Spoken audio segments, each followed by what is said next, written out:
बिस्मिल्लाहिर्रहमानिर्रहीम। अस्सलाम वालेकुम स्टूडेंट्स, मैं हूं हसन फरीद, आपका फिजिक्स टीचर। स्टूडेंट्स, आज हमारे पास एक बहुत इंपॉर्टेंट आर्टिकल है जिसका नाम है रियोस्टैट। इसी आर्टिकल से मिलता जुलता एक और हमारे पास आर्टिकल आएगा इस चैप्टर के बिल्कुल एंड पर, जिसका नाम है पोटेंशियोमीटर। तो अगर आप वो आर्टिकल भी अच्छी तरह से अंडरस्टैंड करना चाहते हैं तो आपके लिए जरूरी है कि आज का आर्टिकल आप बहुत अच्छे तरीके से समझें। तो आइए स्टूडेंट, स्टार्ट करते हैं आज का लेक्चर।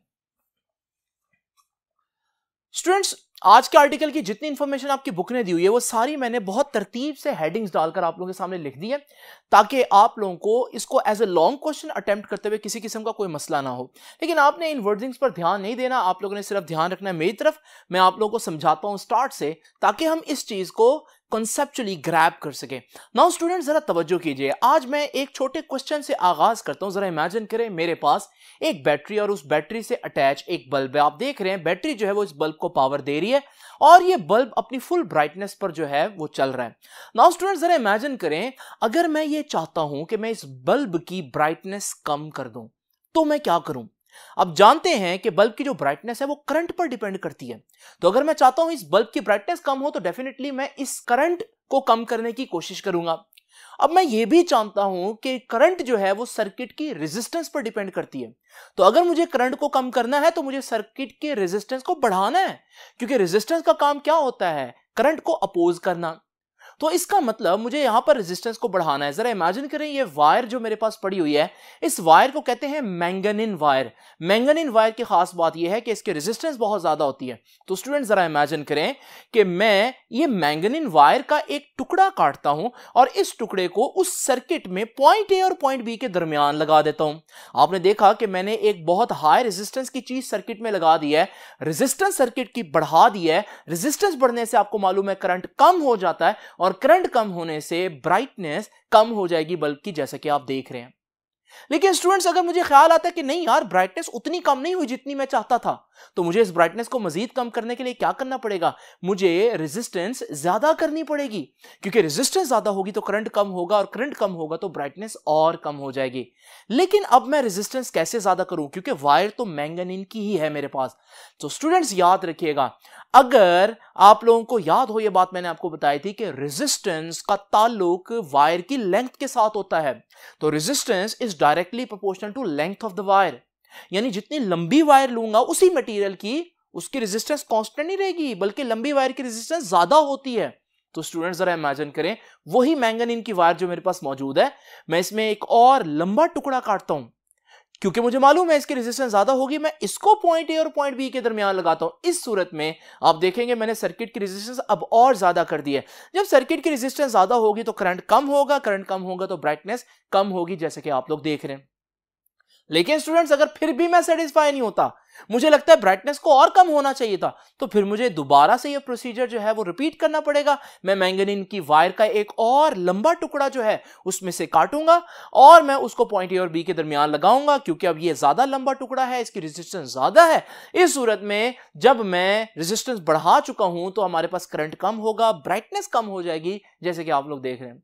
लेकिन स्टूडेंट्स, बल्ब की ये ब्राइटनेस कम करना क्या एक अच्छा तरीका है जो मैंने इख्तियार किया है? नहीं स्टूडेंट्स, क्योंकि हम चाहते हैं कि जब ब्राइटनेस को कम करना हो या ज्यादा करना हो तो बार बार मैं सर्किट को ब्रेक करके नई चीज एंटर नहीं करूंगा। ये प्रैक्टिकली पॉसिबल नहीं है। घरों में अगर ये सिस्टम हो ब्राइटनेस कंट्रोल करने का तो ये तो बिल्कुल फ्लॉप हो जाएगा, फेल हो जाएगा। तो स्टूडेंट्स, मैं चाहता हूं भाई मेरे पास कोई ऐसा सिस्टम आए जैसे हम फैन में यूज करते हैं। फैन का जो डिमर होता है, जब हम फैन के डिमर को मूव करते हैं तो फैन की speed continuously increase continuously decrease होती है। इसमें हमें सर्किट के अंदर कोई छेड़छाड़ करने की जरूरत नहीं पड़ती। तो स्टूडेंट्स, फिर मैं एक काम करता हूं, आइए अपने ओरिजिनल सर्किट को देखते हैं, और यही वो पॉइंट ए और पॉइंट बी है। क्यों ना मैं वो मैंगनीन की जो सारी वायर थी वो सारी ही पॉइंट ए के साथ अटैच कर दूं, और पॉइंट बी का एक टर्मिनल जो है मैं इस वायर के साथ अटैच करूं। इस पॉइंट को मैं सी बोल रहा हूं। नाउ स्टूडेंट्स, जरा तवज्जो कीजिए। इस वक्त जब आप बैटरी लगाएंगे, कनेक्ट करेंगे, तो आप देखेंगे कि हमारे पास पूरी मैंगनीन वायर लगी तो हुई है, लेकिन इस मैंगनीन वायर का सिर्फ इतना हिस्सा ऐसा है जो इस सर्किट का पार्ट बन रहा है, या दूसरे अल्फाज में जो करंट को अपोज कर रहा है या करंट के लिए रेजिस्टेंस के तौर पर काम कर रहा है। तो इससे अगला हिस्सा जो है वायर का, वो आप देख रहे हैं कि वो इस सर्किट में कोई टेक पार्ट नहीं कर रहा। अगर मैं चाहता हूं ब्राइटनेस को कॉन्टिन्यूसली डिक्रीज करना, तो देखिए मैं क्या करता हूं, मैं यहां पर जो टर्मिनल C है इसको स्लाइड करता हूं वायर के ऊपर। जब मैं आहिस्ता आहिस्ता वायर के ऊपर स्लाइड करूंगा तो वायर की वो लेंथ जो सर्किट का पार्ट है वो बढ़ती जा रही है, आप लोग देख रहे हैं। और जब वो लेंथ बढ़ती जाएगी तो सर्किट के अंदर मौजूद रेजिस्टेंस, इसका मतलब बढ़ रही है। और जब रेजिस्टेंस बढ़ती है तो करंट कम होता है, जब करंट कम होता है तो हमारे पास ब्राइटनेस कम होती है, जैसे कि आप लोग देख रहे हैं स्टूडेंट्स। इसका मतलब हमारे पास ये एक ज्यादा अच्छा तरीका है, बजाय हम बार बार नई रेजिस्टेंस लगाएं, हम क्यों ना एक दफा बड़ी सी रेजिस्टेंस लगा दें और उसके ऊपर टर्मिनल को मूव करके लेंथ को कॉन्टिन्यूसली चेंज करेंगे तो रेजिस्टेंस कॉन्टिन्यूसली चेंज हो जाएगी। बिल्कुल इसी तरह से अगर मैं चाहता हूं ब्राइटनेस बढ़े तो फिर मैं क्या करूंगा, मैं ब्राइटनेस बढ़ाने के लिए करंट ज्यादा करना चाहता हूं। करंट ज्यादा कब होता है, जब रेजिस्टेंस कम होती है, और रेजिस्टेंस तो लेंथ पर डिपेंड करती है। तो मैं क्या करूंगा, वो जो स्लाइडिंग टर्मिनल है उसको वापस पॉइंट ए की तरफ मूव करना शुरू कर दूंगा। उससे वो जो लेंथ है जो सर्किट का पार्ट बन रही है वो कम होती जाएगी, हेंस रेजिस्टेंस कम होगी और करंट बढ़ेगा और ब्राइटनेस बढ़ती जाएगी।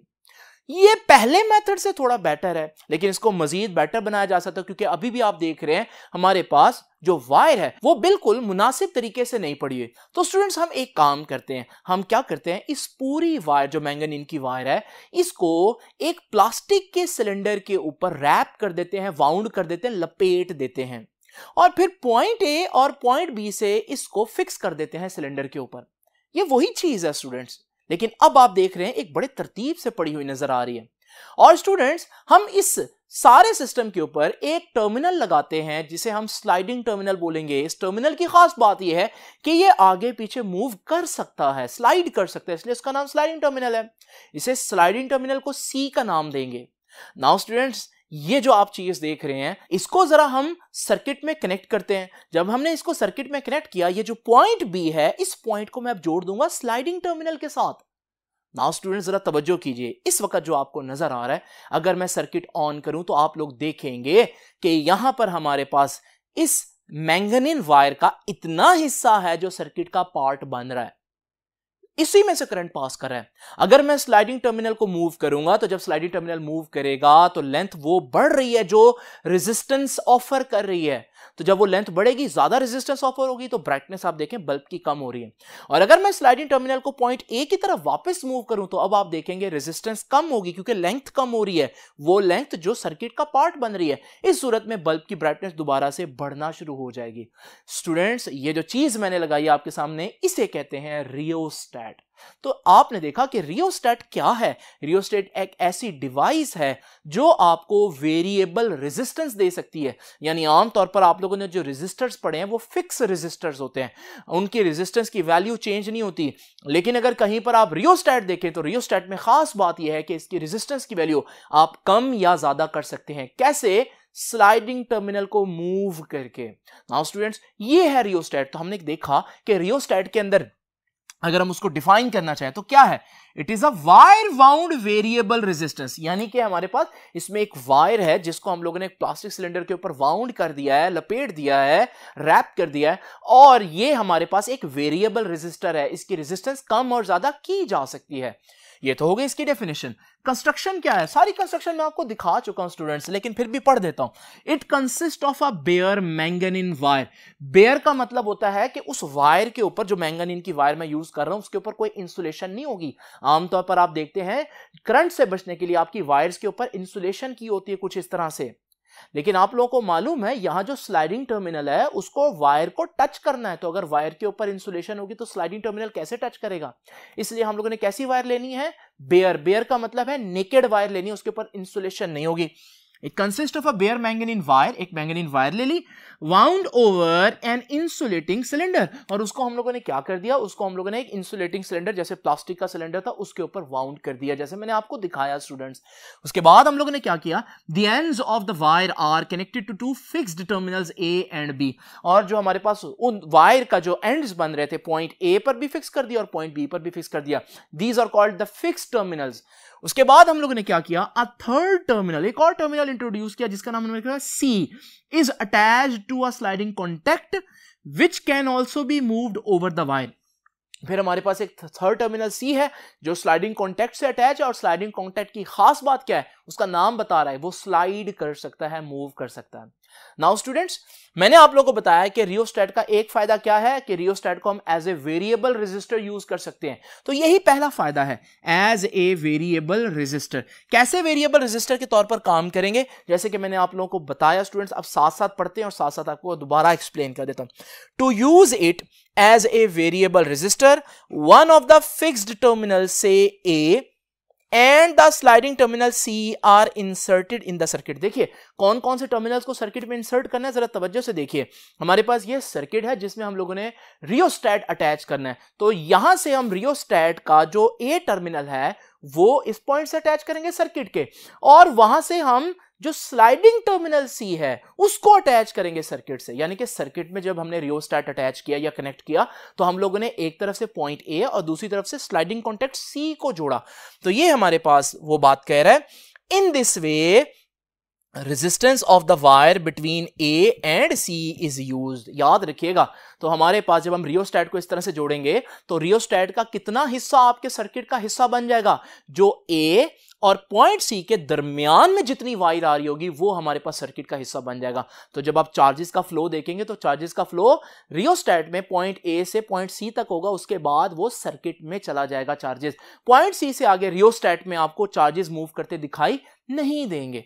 तो स्टूडेंट्स आगे वो कहता है, if the sliding contact is shifted away from A the length and hence resistance increases. तो स्टूडेंट्स ये भी मैंने आपको दिखाया कि हमारे पास वो जो स्लाइडिंग कॉन्टैक्ट है, अगर उस स्लाइडिंग कॉन्टैक्ट को पॉइंट ए से मैं दूर लेकर जाता रहूं तो वो लेंथ जो आपके सर्किट का पार्ट बनी है वो बढ़ती जा रही है, और जब लेंथ बढ़े तो रेजिस्टेंस बढ़ती है, और जब रेजिस्टेंस बढ़े तो करंट कम होगा। बहरहाल हम रेजिस्टेंस तक रहते हैं, तो इसका मतलब पॉइंट ए से दूर जाने पर आप रेजिस्टेंस सर्किट की बढ़ा रहे हैं। और फिर इसी तरह से if sliding contact is shifted towards a the length and hence resistance decreases. और अगर वही स्लाइडिंग कॉन्टैक्ट जो है आप उसको पॉइंट ए की तरफ वापस लेकर आना शुरू कर दें तो वो लेंथ जो है, जो हमारे पास सर्किट का पार्ट बनी हुई है, वो लेंथ कम हो जा रही है, और लेंथ कम होने से रेजिस्टेंस कम होती है। तो इसका मतलब ये तो एक ऐसा रेजिस्टर है जिसकी वैल्यू फिक्स नहीं है, मैं चाहूं तो इसकी वैल्यू बढ़ा सकता हूं, मैं चाहूं तो इसकी रेजिस्टेंस की वैल्यू कम कर सकता हूं। दूसरे अल्फाज में इसको मैं as a variable resistor use कर सकता हूं। याद रखिएगा, वेरिएबल रेजिस्टर का सिंबल यूं दिया जाता है, ये है आर्म रेजिस्टेंस का सिंबल, लेकिन वेरिएबल रेजिस्टर के सिंबल में इस तरह से एक एरो डाला जाता है। ये एरो बता रहा है कि ये जो रेजिस्टेंस है ये वेरिएबल रेजिस्टेंस है। यानी कि अगर कहीं पर ये सिंबल आ जाए तो इसका मतलब है हम किसकी बात कर रहे हैं, हम रियोस्टेट की बात कर रहे हैं। नाउ स्टूडेंट्स ये सिंबल देख लें, रियोस्टेट का ए पॉइंट बी है और उस पर एक स्लाइडिंग टर्मिनल सी है। आई होप स्टूडेंट्स ये आपको पहला यूज फायदा समझ में आया होगा कि एज ए वेरिएबल रेजिस्टर इसको कैसे यूज करना है। इसके बहुत सी एप्लीकेशन है डेली लाइफ में। आप जब अपने स्पीकर का वॉल्यूम कम या ज्यादा करते हैं तो उसके अंदर भी जो आप नॉब रोटेट कर रहे होते हैं, एक्चुअली उस नॉब के अंदर एक वेरिएबल रेजिस्टर यानी कि एक रियोस्टेट या पोटेंशियोमीटर जिसको आगे हम बोलेंगे वो ही लगा होता है। तो स्टूडेंट्स ये है पहला फायदा। अगर आपसे कोई पूछे कि इसके कितने फायदे हैं रियोस्टेट के, तो आप बताएंगे 2। ये है पहला फायदा। आइए अब जरा देखते हैं कि दूसरा फायदा क्या है। तो आइए स्टूडेंट्स अब जरा देखते हैं कि हमारे पास इसका सेकंड यूज क्या है। इसका सेकंड यूज है एज ए पोटेंशियल डिवाइडर। अभी तो ये आपको वर्ड समझ में नहीं आएगा कि पोटेंशियल डिवाइडर का क्या मतलब है, लेकिन हम अभी इसको आराम से देखते हैं कि पोटेंशियल डिवाइडर का क्या मतलब है और इसका क्या फायदा है।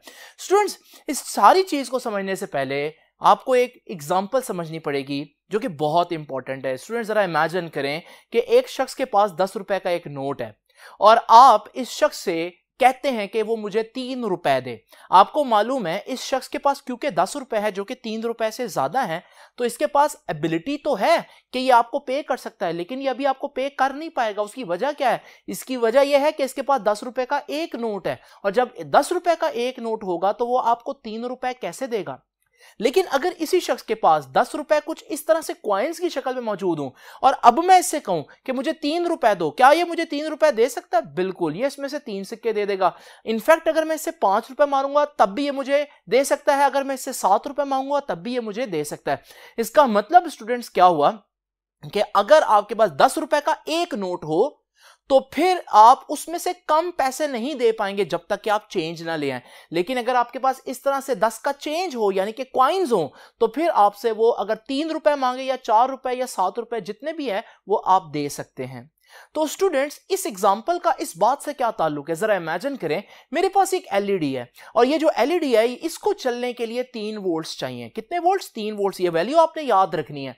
स्टूडेंट्स, मैं जब घर जाकर देखता हूं तो मेरे पास एक ही बैटरी निकलती है और वो बैटरी है 10 वोल्ट की।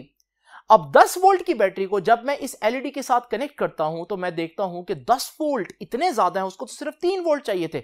10 वोल्ट पर कनेक्ट करने पर यह एलईडी जल जाती है। इसका मतलब अब मुझे कोई ऐसी चीज देखनी है जो 3 वोल्ट दे इसको, लेकिन स्टूडेंट्स 3 वोल्ट वाली बैटरी आती ही नहीं है। अब मैं क्या करूं कि ये 10 वोल्ट मुझे किसी तरह से 3 वोल्ट दे। अभी मुझे मालूम है इस वक्त बैटरी की कंडीशन क्या है। इस वक्त बैटरी की कंडीशन उस 10 के नोट की तरह है जिसमें 3 रुपए देने की सलाहियत है, लेकिन वो दे नहीं पाता जब तक कि उसके पास चेंज ना है। बिल्कुल इसी तरह से मेरी एलईडी को चाहिए 3 वोल्ट, बैटरी के पास 10 वोल्ट है, यानी कि 3 से कई ज्यादा हैं, लेकिन वो दे नहीं पाएगा सिर्फ 3, क्योंकि ये 10 वोल्ट जो है बैटरी के पास इकट्ठे हैं। तो ये जो भी चीज इसके साथ कनेक्ट होगी उसको पूरे के पूरे 10 वोल्ट देगा या फिर नहीं देगा अगर आप उसको ना कनेक्ट करें। यानी कि बैटरी के केस में या आपको 0 वोल्ट मिलेगा या 10 वोल्ट मिलेंगे। आप चाहते हैं कि आपको 0 से 10 तक जितने चाहें आपको वोल्ट मिल जाएं, यानी आप चाहते हैं वो कॉइन वाला केस कि आपके पास कॉइन की फॉर्म में, चेंज की फॉर्म में पैसे हो तो जितने मर्जी कोई मांगे आप उसको दे सकें। बिल्कुल इसी तरह से आप इस बैटरी के 10 वोल्ट का चेंज चाहते हैं, छुट्टा चाहते हैं बेसिकली। तो अब आप ये चेंज कैसे लेंगे स्टूडेंट? इसके लिए अब आप लोगों ने तवज्जो से मेरी बात सुननी है। स्टूडेंट जरा इमेजिन करें, जब हम कहते हैं ना एक बैटरी 10 वोल्ट की है, इसका मतलब यह है कि उसका जो पॉजिटिव टर्मिनल है वो 10 वोल्ट पर है एज कंपेयर टू उसका नेगेटिव टर्मिनल, उसको हम ग्राउंड कह देते हैं या 0 वोल्ट कह देते हैं। तो जब हम कहते हैं बैटरी 10 वोल्ट की है, इसका मतलब क्या है कि जो पॉजिटिव टर्मिनल है वो नेगेटिव टर्मिनल के लिहाज से 10 वोल्ट ऊपर है, या 10 वोल्ट का पोटेंशियल डिफरेंस है बैटरी के पॉजिटिव और नेगेटिव टर्मिनल के दरमियान। नाउ स्टूडेंट जरा तवज्जो कीजिए, इस 10 वोल्ट को मैं कैसे चेंज में कन्वर्ट करूं? तो स्टूडेंट्स इसके लिए आसान तरीका यह है कि आप इसके साथ एक रेजिस्टेंस लगा दें। जब आप इसके साथ एक रेजिस्टेंस लगाएंगे, जरा तवज्जो से देखिए, ये जो हमारे पास पॉजिटिव टर्मिनल है ये 10 वोल्ट का था, तो ये 10 वोल्ट मिल जाएंगे रेजिस्टेंस के इस कॉर्नर को। इसी तरह से जो हमारे पास ग्राउंड था वो 0 वोल्ट पर था, तो ये जो 0 वोल्ट है ये कनेक्ट है रेजिस्टेंस के इस हिस्से से, तो इसको मिल गया 0 वोल्ट। अब आप जरा रेजिस्टेंस को जरा ध्यान से देखें, रेजिस्टेंस के इस सिरे पर 10 वोल्ट है और रेजिस्टेंस के इस सिरे पर 0 वोल्ट है, यानी कि यहां से 10 वोल्ट मिल तो रहे हैं लेकिन रेजिस्टेंस की दूसरी साइड तक जाते जाते वो वोल्ट 0 हो रहे हैं। इसका मतलब क्या होगा? इसका मतलब यह होगा कि इधर जाते हुए वोल्ट्स कम हो रहे हैं, डिक्रीज हो रहे हैं। तो इसका मतलब क्या हुआ? अगर ये 10 वोल्ट है तो इससे करीब कोई पॉइंट होगा जहां 9 वोल्ट होंगे, इससे करीब एक और पॉइंट होगा जहां 8 वोल्ट होंगे, फिर 7 वोल्ट होंगे, 6 वोल्ट होंगे, 5 4 3 2 1 और फिर ये 0 वोल्ट वाला पॉइंट आ गया। इसका मतलब स्टूडेंट्स ये हुआ कि आपने वो जो 10 वोल्ट की बैटरी थी जो कि 10 रुपए का नोट बन रहा था, आपने उसको जब रेजिस्टर से कनेक्ट किया तो वो सारे वोल्ट जो बैटरी में एक साथ इकट्ठे थे, पूरे के पूरे 10 वोल्ट, वो अब रेजिस्टेंस में इस तरह से चेंज की फॉर्म में आपको मिल जाएंगे, यानी ये कॉइन्स बन गए एक किस्म के, आप समझ सकते हैं। नाउ स्टूडेंट्स जरा तवज्जो कीजिए, मेरी एलईडी को कितने वोल्ट चाहिए थे? 3 वोल्ट चाहिए थे। तो यहां पर अब मैं क्या करूंगा, मैं एलईडी का एक सिरा इस पॉइंट से लगाता हूं, ये जो 0 वोल्ट है, और दूसरा सिरा मैं 3 वोल्ट के पॉइंट से लगाऊंगा। तो आपको मालूम है एलईडी को एक तरफ से 3 और एक तरफ से 0 वोल्ट मिल रहे हैं, डिफरेंस कितना मिला? 3 वोल्ट्स का। यही तो एलईडी को चाहिए था, यानी कि 10 वोल्ट की बैटरी से मैंने 3 वोल्ट ले लिया अपनी मर्जी के। और स्टूडेंट्स जरूरी नहीं है कि आप यहां पर 3 वोल्ट यहीं से लें, आप अगर इस टर्मिनल को 7 पर रखें, एलईडी के इस टर्मिनल को, और दूसरे टर्मिनल को 4 पर रखें, अब भी डिफरेंस कितना है? 7 - 4 3 का डिफरेंस है, यहां पर भी आपको 3 वोल्ट्स मिलेंगे। और अगर मेरे पास कोई और बल्ब है जिसको 6 वोल्ट्स चाहिए, तो मैं उसको इस पॉइंट पर रखकर दूसरा टर्मिनल इस पॉइंट पर रखूं, तो यहां पर भी डिफरेंस कितना मिला? 6 वोल्ट। तो इसका मतलब 10 वोल्ट की बैटरी है, मैं चाहूं तो 3 वोल्ट ले लूं, मैं चाहूं तो 6 वोल्ट ले लूं, 7 वोल्ट ले लूं, लेकिन मैक्सिमम कहां तक लूंगा? मैक्सिमम तो 10 वोल्ट ही ले सकता हूं ना। मैक्सिमम मैं यहां से जोड़ूंगा एक पॉइंट को और दूसरा पॉइंट यहां से जोड़ूंगा तो मुझे मैक्सिमम कितने वोल्ट्स मिलेंगे? 10 वोल्ट्स। इसका मतलब क्या हुआ स्टूडेंट्स? इसका मतलब यह हुआ कि ये एक ऐसा सर्किट है जिसमें आपने बैटरी के जो सारा पोटेंशियल था उसको रेजिस्टेंस में डिवाइड कर दिया, इसलिए इसको क्या नाम देना चाहिए हमें? Potential divider. और आप चाहें तो 10 वोल्ट की बैटरी से, पहले आपको सिर्फ 10 वोल्ट ही मिलते थे, अब आप चाहें तो 10 वोल्ट की बैटरी से 1 वोल्ट ले लें, 2 वोल्ट ले लें, 7 वोल्ट ले लें, 6 वोल्ट, यानी 0 से लेकर 10 तक आप जितने वोल्टेज चाहते हैं आपको मिल सकते हैं। यही डेफिनेशन है स्टूडेंट्स पोटेंशियल डिवाइडर की। आइए जरा देखते हैं पोटेंशियल डिवाइडर क्या कहता है। The circuit shown here is known as potential divider. कहता क्या है? Which means that this circuit can provide, दे सकता है आपको क्या? At it output terminal a potential difference from 0 to full potential difference of the battery. ये आपको जितने मर्जी पोटेंशियल दे सकता है। नाउ स्टूडेंट्स आइए हम इसको रियोस्टैट के तरीके से पढ़ते हैं, क्योंकि हम रियोस्टैट पढ़ रहे हैं तो रियोस्टैट में पोटेंशियल डिवाइडर किस तरह से होगा? हमारी वो जो 10 वोल्ट की बैटरी है जिसको मैं पोटेंशियल डिवाइडर के तौर पर बनाना चाहता हूं, तो मैं क्या करूंगा? मैं उस बैटरी को ये रियोस्टैट के पॉइंट ए से जोड़ दूंगा और बैटरी के नेगेटिव टर्मिनल को रियोस्टैट के पॉइंट बी से जोड़ दूंगा। इस सूरत में इसके 10 वोल्ट पूरे के पूरे रियोस्टैट में डिवाइड हो जाएंगे।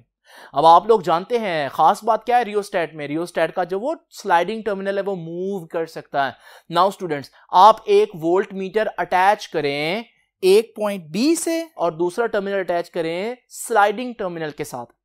अभी आप लोग देख रहे हैं कि आपका स्लाइडिंग टर्मिनल पॉइंट बी पर ही मौजूद है। देख रहे हैं वोल्ट मीटर 0 रीडिंग दे रहा है, लेकिन अगर आप स्लाइडिंग टर्मिनल को पॉइंट बी से दूर लेकर जाते रहेंगे, आप देखेंगे वोल्ट मीटर पर वोल्टेज की या पोटेंशियल डिफरेंस की वैल्यू बढ़ती जाएगी। यानी कि आप पॉइंट बी से दूर जाएंगे तो वोल्ट मीटर पर रीडिंग बढ़ेगी, यानी कि पोटेंशियल बढ़ रहा है। और अगर आप पॉइंट बी के करीब जाएंगे तो फिर आप देखेंगे दोबारा से पोटेंशियल कम होना शुरू हो जाता है। अगर आप करीब होते होते पॉइंट बी के ऊपर आ जाएं 0 वोल्ट, अगर आप दूर होते होते पॉइंट ए पर चले जाएं तो पूरे 10 वोल्ट्स बैटरी के मिलेंगे। और अगर आप कहीं दरमियान में होते हैं तो जहां पर आप मौजूद होंगे जितना वहां का डिफरेंस बन रहा होगा उतना आपको मिलेगा। इसका मतलब यहां पर हम कह सकते हैं as the sliding contact C is moved towards the end B, जब वो बी की तरफ, दोबारा दिखा देता हूं, तो हमारे पास जब ये स्लाइडिंग टर्मिनल पॉइंट ए की तरफ जा रहा है तो आप देख रहे हैं कि वोल्ट मीटर पर रीडिंग बढ़ती जा रही है, यानी कि पोटेंशियल डिफरेंस बढ़ रहा है। और अगर ये ए से अवे यानी कि पॉइंट बी की तरफ जाएगा तो फिर आप देखेंगे कि वोल्टेज जो है वो कम होना शुरू हो जाएगा। दोबारा पढ़ देता हूं, as the sliding contact C is moved towards the end B potential VBC decreases. On the other hand अगर आप सी को मूव करें, इज मूव टुवर्ड्स ए की तरफ, तो फिर वोल्टेज जो है वो इंक्रीज होना शुरू हो जाएगा। दोबारा देख लीजिए, अगर सी मूव करे टुवर्ड्स बी तो पोटेंशियल डिक्रीज, और अगर वो मूव करे टुवर्ड्स ए तो पोटेंशियल इंक्रीज। उसकी रीजन मैंने आप लोगों को बता दी। नाउ स्टूडेंट्स अभी तो मैंने आप लोगों के सामने वोल्ट मीटर लगाया हुआ ना, तो जब मैंने वोल्ट मीटर लगाया हो तो किस पॉइंट पर कितना पोटेंशियल होगा आपको नजर आ ही रहा होगा। लेकिन अगर वोल्ट मीटर ना हो तो फिर किसी पॉइंट पर पोटेंशियल कितना होगा ये कैसे मालूम करेंगे? स्टूडेंट्स इसके लिए हमारे पास एक फार्मूला है। आप लोग जानते हैं पोटेंशियल किसके बराबर होता है? Current into resistance.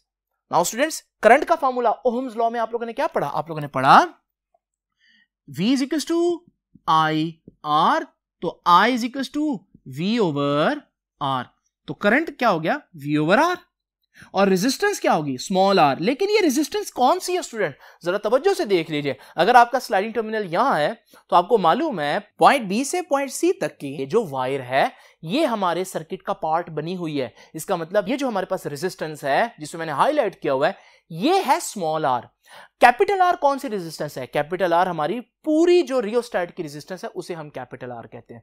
तो ये स्मॉल आर और कैपिटल आर में फर्क रखना भी आपको आना चाहिए। नाउ स्टूडेंट्स जरा तवज्जो से ये डायग्राम जो मैंने आप लोगों के सामने बनाई है इस डायग्राम को गौर से देख लीजिए, जिसमें बैटरी भी है, पोटेंशियोमीटर भी है और एक वोल्ट मीटर ऊपर लगाया हुआ है ताकि पता चले कि पोटेंशियोमीटर इस वक्त या रियोस्टैट इस वक्त कितना वोल्टेज दे रहा है। स्टूडेंट्स इस डायग्राम को जरा मैं रोटेट करता हूं 90 डिग्री। जब मैं इसको रोटेट करूंगा स्टूडेंट्स अब देखिए ये डायग्राम वही ना बन गई जो मैंने आपके सामने बनाई हुई है, बुक वाली डायग्राम। फर्क सिर्फ इतना है कि हमारे पास जहां मैंने वोल्ट मीटर बनाया हुआ है डायग्राम के अंदर, वहां बुक ने वोल्ट मीटर नहीं बनाया हुआ, सिर्फ उसको पोटेंशियल के सिंबल से रिप्रेजेंट किया हुआ। डेफिनेटली यहां वोल्ट मीटर लगा होगा या यहां वो एलईडी लगी होगी जिसको आपने जितने वोल्ट देने हैं उस चीज को आपने यहां पर रखना है। तो ये डायग्राम, बुक वाली डायग्राम अक्सर बच्चों को कंफ्यूज करती है। ये एक्चुअली वही डायग्राम है जो हम शुरू से देख रहे हैं, सिर्फ उन्होंने 90 डिग्री रोटेट करके बना दी है। तो स्टूडेंट्स ये था रियोस्टेट। आपने देखा रियोस्टेट के कितने फायदे हैं? 2 फायदे हैं। नंबर 1, रियोस्टेट को एज ए वेरिएबल रेजिस्टर, और नंबर 2, रियोस्टेट को as a potential divider use कर सकते हैं। अगर आपको रेजिस्टेंस की बहुत सी वैल्यूज चाहिए तो आप रियोस्टेट यूज करेंगे, और अगर आपको पोटेंशियल की बहुत सी वैल्यूज चाहिए, कंटिन्यूअसली आप चेंज करना चाहते हैं पोटेंशियल को, तो आप रियोस्टेट यूज करेंगे जो कि पोटेंशियल डिवाइडर भी है। और रियोस्टेट की वायर कौन सी है? मैंगनीज। ये नाम नहीं भूलना आप लोगों ने। स्टूडेंट्स ये था आज का लेक्चर। आई होप कि आज का लेक्चर आपके लिए इंफॉर्मेटिव होगा। अब आपसे इंशाल्लाह मुलाकात होगी नेक्स्ट लेक्चर में। तब तक के लिए अल्लाह हाफिज।